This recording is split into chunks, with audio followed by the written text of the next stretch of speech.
S.C. Verma, Geometrical Optics का numerical 13.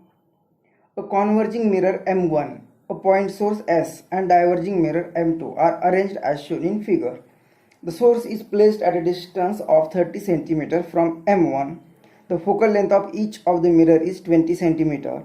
Consider only the image formed by maximum of 2 reflections.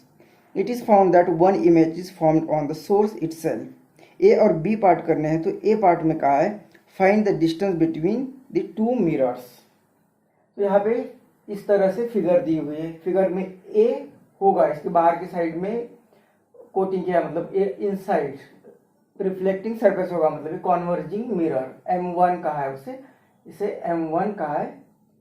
फिर a source और ये इसकी बाहर की साइड रिफ्लेक्टिंग है, मतलब ये डाइवर्जिंग सोर्स है, ये कॉन्वेक्स मिरर होगा।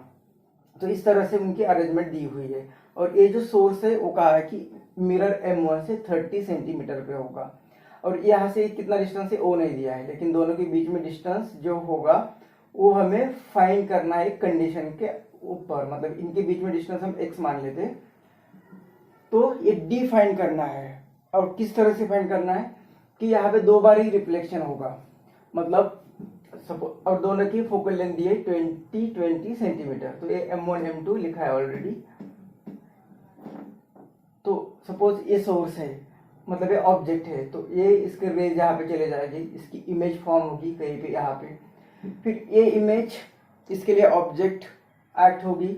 अब ये सोर्स, ये मिरर इस इमेज को फिर इस ऑब्जेक्ट का फिर इमेज बनाएगा, कहीं तो इमेज आएगी, मतलब 2 इमेजेस फॉर्म हो गई।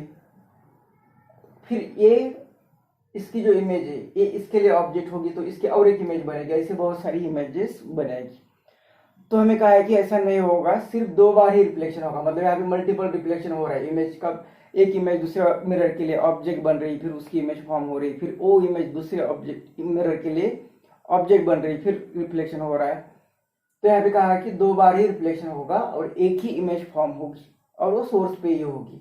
तो इस तरह की कंडीशन दी हुई है। तो उस कंडीशन में हमें एक डी फाइंड करना है कि, तो पहली केस तो यहाँ पे क्लियर है कि ये मिरर उसका फोकल लेंथ दिया हुआ है और इसका सोर्स से डिस्टेंस भी दिया हुआ है, सोर्स से डिस्टेंस भी दिया है, मतलब ये यू दिया हुआ है, ये यू दिया हुआ है।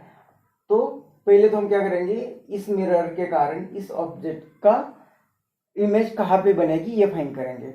तो हम पहले फाइंड कर रहे हैं image due to mirror M1, इस मिरर के कारण। तो हम मिरर फॉर्मूला यूज कर रहे हैं 1/f is equal to 1/v plus 1/u। ये कॉन्वर्जिंग मिरर है, कॉन्वर्जिंग मिरर है तो उसकी फोकल लेंथ माइनस आएगी, तो ये 1/- फोकल लेंथ ये 20 सेंटीमीटर, तो इसे माइनस लिख देते। v फाइंड करना है तो उसके साइन की फिक्र नहीं करेंगे। अब u कहाँ पे दिया है, तो ये सोर्स u, अब उसके इस की तरफ रे इंसिडेंट रे होगा। अब इस पोल से हमें ये कहाँ पे मेजर करना है, ये डिस्टेंस इस साइड में मेजर करना है, मतलब अपोजिट साइड आ रही है। तो इस केस में इंसिडेंट रे के डायरेक्शन के अपोजिट अगर हम डिस्टेंस मेजर कर रहे हैं तो वो माइनस आएगा। तो ये -1/, ये माइनस और ये 30 सेंटीमीटर दिया है। तो यहाँ से 1/v इज इक्वल टू, इसे इस साइड में, इसे इस साइड में भेज देते तो ये 1/-20 और यहाँ पे आएगा तो प्लस 1/30। तो 1/v इज इक्वल टू, ये यहाँ पे -30 और a +20 डिवाइडेड बाय इनका मल्टीप्लीकेशन 600। तो v इनवर्स करेंगे तो ये ऊपर 600 डिवाइडेड बाय ये नीचे -10। तो v इमेज कहाँ पे बन रही, -60 सेंटीमीटर पर। माइनस का मतलब जिस साइड में ऑब्जेक्ट है उसी साइड में इमेज फॉर्म हो रही है। तो ये मिरर की इस साइड में ऑब्जेक्ट है तो इसी साइड में इमेज फॉर्म हो रही है, और कितने डिस्टेंस पे, 60 सेंटीमीटर पे, मतलब यहाँ से 60 सेंटीमीटर पर कहीं पे तो इमेज फॉर्म हो रही है। अब हमें कहा कि एक ही बार रिफ्लेक्शन होगा, और हमने जैसे पहले स्टार्टिंग में डिस्कस किया कि सपोज ये 60 सेंटीमीटर, ये तो यहाँ पे 30 है, सपोज ये 60 सेंटीमीटर यहाँ पे आ गया, मतलब इसकी इमेज यहाँ पे फॉर्म होगी, यहाँ पे फॉर्म होगी। तो ये एक्ट होगा ऑब्जेक्ट और फिर उसकी इमेज कहीं पे फॉर्म होगी। तो ये 2 बार रिफ्लेक्शन होने और उसकी इमेज यहीं पे फॉर्म करनी है। तो उस केस में उस केस में ये 60 सेंटीमीटर, ये 60 सेंटीमीटर यहाँ पे कहीं पे आ जाएगा। ये सपोज बियॉन्ड द मिरर, इस मिरर के इस साइड में जा रहा है। तो हमें ये फाइंड करना है कि यहाँ पे जो अब इमेज बनेगी इस मिरर के कारण, इस ऑब्जेक्ट की जो मिरर इमेज बनेगी, कहीं पे तो बन रही है ये इमेज। तो ये इमेज एक्ट होगी as a object for this mirror, और उसके कारण फिर इस ऑब्जेक्ट की फिर एक इमेज बनेगी, और वो इमेज हमें यहीं पे आनी है, यहीं पे आनी है। मतलब फाइनल इमेज जो बनेगी तो ये यहाँ पे आनी है, मतलब यहाँ से यहाँ तक का डिस्टेंस वो तो फिक्स है, इमेज कहाँ पे बनेगी। और ये ऑब्जेक्ट कहाँ पे, इस मिरर के लिए ऑब्जेक्ट कहाँ पे, तो ये डिस्टेंस हमें मेजर करना पड़ेगा। This image will act an object for this mirror, this image acts as an object for M2 के लिए वो ऑब्जेक्ट बनेगी। तो M2 से इसका डिस्टेंस देखना है, तो वो डिस्टेंस मतलब U फाइंड करना है उसके लिए। तो यहाँ से 60 सेंटीमीटर, तो और यहाँ से डिस्टेंस चाहिए, मतलब ये पार्ट माइनस करना पड़ेगा। तो U इज इक्वल टू कितना आएगा, तो ये 60 सेंटीमीटर, उसमें से माइनस करना पड़ेगा ये वाला डिस्टेंस, और ये डिस्टेंस कितना है, तो यहाँ से यहाँ तक 30 दिया है क्वेश्चन में, और यहाँ से यहाँ तक हमें नहीं पता है, तो ये इसे x मान लिया। तो इससे हमें 30 प्लस x को माइनस करना है, मतलब ये u इज इक्वल टू आएगा, ये 60 माइनस 30 आएगा 30, और ये माइनस x। तो ये u डिस्टेंस, मतलब ये डिस्टेंस जो आएगा वो आएगा 30 माइनस x। अब एक्चुअली यहाँ पे कोई इमेज नहीं फॉर्म होगी, क्योंकि यहाँ से जो रेज रिफ्लेक्ट हो गए और रेज यहाँ पे इंसिडेंट हो गए, और ये डाइवर्जिंग सरफेस है, तो जो कहीं पे रेज आएगी उसे वो डाइवर्ट करेगा, और उसे अगर हमने बैकवर्ड डायरेक्शन में एक्सटेंड किया तो जो इमेज बनेगी वो यहाँ पे बनेगी। एक्चुअली यहाँ पे इमेज कोई बनेगी नहीं, मतलब ये वर्चुअल इमेज बोल रहे हैं, ये जो इमेज है वो वर्चुअल इमेज होगी, मतलब इसके लिए ये वर्चुअल ऑब्जेक्ट होगा। तो एक्चुअल रेज यहाँ पे नहीं आ रही, यहाँ से डाइवर्ट हो रहे, हमने अगर एक्सटेंड किया तो यहाँ पे इमेज वर्चुअल इमेज बनेगी। तो इस मिरर से अब ये जो वर्चुअल ऑब्जेक्ट है उसका डिस्टेंस मतलब u मिल गया, ये फोकल लेंथ पता है, तो हम इसके लिए भी मिरर इक्वेशन यूज करेंगे। तो मिरर इक्वेशन यूज कर रहे हैं फॉर इस M2 के लिए, इस मिरर के लिए। तो ये 1/f जो है फोकल लेंथ वो 20, पहले इसे लिख देते हैं, तो ये 1/20, और ये डाइवर्जिंग मिरर है, डाइवर्जिंग मिरर, तो उसकी फोकल लेंथ प्लस ही आएगी, तो ये plus is equal to 1/v। अब v इसके कारण एक ही इमेज बनानी है, और वो भी सोर्स पे बनानी है, मतलब यहाँ से इतने डिस्टेंस पर ही इमेज बननी चाहिए, मतलब ये डिस्टेंस हमने x मान लिया, तो v की वैल्यू हम x मान लेते हैं।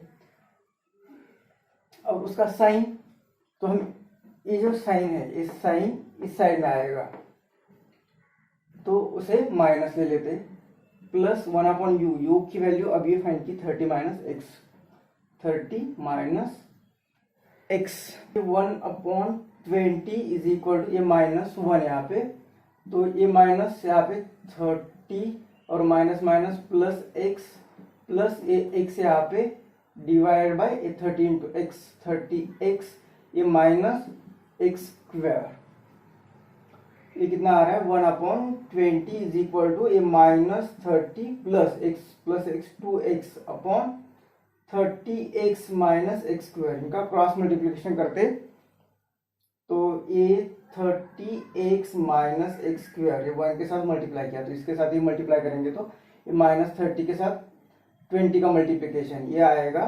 -600, और ये प्लस ये दोनों का मल्टीप्लिकेशन, मतलब 20 टू 40x, और x स्क्वायर को बीच साइड में लेते, तो x स्क्वायर इस साइड में आया तो प्लस x स्क्वायर हुआ, ये 30x इस साइड में आ गए, तो 40x माइनस 30x 10x, मतलब एक प्लस 10x बन गया, ये तो इस साइड में -600 इज इक्वल टू 0। तो इसे सॉल्व करेंगे क्वाड्रेटिक इक्वेशन को, तो ये आएगा x, अब ये आएगा, ये माइनस है तो -30, और दूसरे ब्रैकेट में आएगा x plus 20 is equal to 0, मतलब ये आना चाहिए x की वैल्यू यहाँ पे एक तो 30 मिलेगी और x is equal to -20 centimetre. तो ये दोनों में से एक वैल्यू होगी, मतलब मैग्नीट्यूड ले लेंगे तो 30 या 20 x की वैल्यू। अब ये वैल्यू अगर 30 होगी, ये वैल्यू अगर 30 होगी तो टोटल d कितना होगा, तो ये 30 प्लस ये 30, मतलब d की वैल्यू बन रही है 60 सेंटीमीटर। 60 सेंटीमीटर। तो पहले केस जो हमने डिस्कस किया था कि यहाँ इस मिरर के ये ऑब्जेक्ट है और ये मिरर जब इमेज फॉर्म करेगा तो पहले बार इमेज बन रही थी -60 सेंटीमीटर, मतलब इस मिरर के कारण इसकी इमेज 60 सेंटीमीटर, मतलब ये 30 और ये 30 यहाँ भी बनेगी और इसके पोल पर तो इसके कारण फिर इमेज बनेगी नहीं, पोल से तो इमेज बनेगी नहीं, मतलब दूसरी इमेज बनेगी नहीं। तो ये इसका कुछ काम ही नहीं होगा, दो बार रिफ्लेक्शन होगा ही नहीं, इसके कारण x इक्वल टू 30 तो नहीं होगा। तो x इक्वल टू 20 अगर होगा, तो अगर x की वैल्यू 20 होगी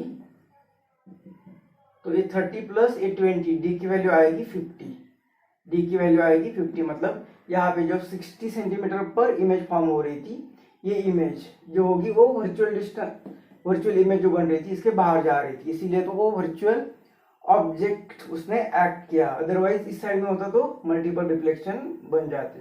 इसलिए x की वैल्यू में 20 ही लेनी पड़ेगी, x इज इक्वल टू 20, तो d इज इक्वल टू आएगा 30, जो यहाँ से यहाँ का डिस्टेंस है, प्लस ये 20, मतलब d आ रहा है 50 सेंटीमीटर।